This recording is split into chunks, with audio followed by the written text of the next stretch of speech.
হাইলাকান্দিত লোমহৰ্ষক হত্যাকাণ্ডৰ ঘটনা সংঘটিত হৈছে। ঘৰত কোনো নথকাৰ সুযোগ লৈ 15 বছৰীয়া নাবালিকাক ধৰ্ষণ কৰি হত্যা দুৰ্বৃত্তৰ। হাইলাকান্দিৰ কাটলিচাৰা আৰক্ষী চকীৰ অন্তৰ্গত আইলাচৰা চতুৰ্থ খণ্ডৰ 6 নং ৰাষ্ট্ৰীয় ঘাইপথৰ সমীপত সংঘটিত হৈছে এই ঘটনা। নিশা প্ৰায় 11:30 মান বজাত সংঘটিত হৈছে এই লোমহৰ্ষক ঘটনা। মৃত 15 বছৰীয়া বেবী দাস দশম শ্ৰেণীৰ ছাত্ৰী বুলি জানিব পৰা গৈছে। ইতিমধ্যে 6 নং ৰাষ্ট্ৰীয় ঘাইপথ অৱৰোধ কৰি স্থানীয় ৰাইজে আৰম্ভ কৰিছে প্ৰতিবাদ।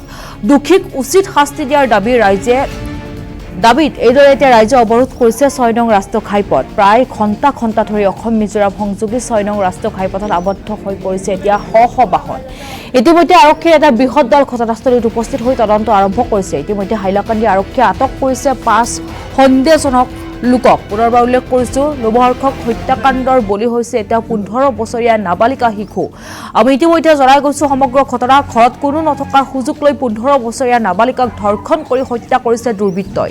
হাইলাকান্দিৰ কাটলিচাৰা আৰক্ষী চকীৰ অন্তৰ্গত ঐলাচৰা চতুৰ্থ খণ্ডৰ 6 নং ৰাষ্ট্ৰীয় ঘাইপথৰ সমীপত সংঘটিত হৈছে এই লোমহৰ্ষক ঘটনা। আমি ইতিমধ্যে জনাইছো মৃত 15 বছৰীয়া বেবী দাস দশম শ্ৰেণীৰ ছাত্ৰী বুলি জানিব পৰা গৈছে। ইতিমধ্যে 6 নং ৰাষ্ট্ৰীয় ঘাইপথ অৱৰোধ কৰি স্থানীয় ৰাইজে আৰম্ভ কৰিছে প্ৰতিবাদ। আৰক্ষী উপস্থিত হৈছে, তদন্ত অব্যাহত ৰাখিছে। ইতিমধ্যে এই ঘটনাৰ সন্দেহত 5জন লোকক আটক কৰিছে আৰক্ষীয়ে।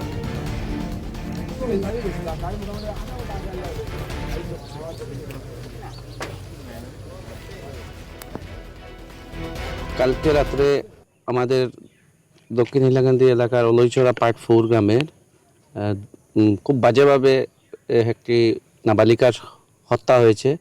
আমাদের সন্দেহ এটা সঙ্গে রেপও হতে পারে। এটা এখন পুলিশ ইনভেস্টিগেশন চলছে, ফরেন্সিক টিম এসেছে। আর সরকার এবং মাননীয় মুখ্যমন্ত্রী মহোদয়ের কাছে অনুরোধ অতি সত্বর ফাস্ট ট্র্যাক কোর্টে তাদেরকে ফাঁসি দেওয়ার দাবি জানাই। তৎসঙ্গে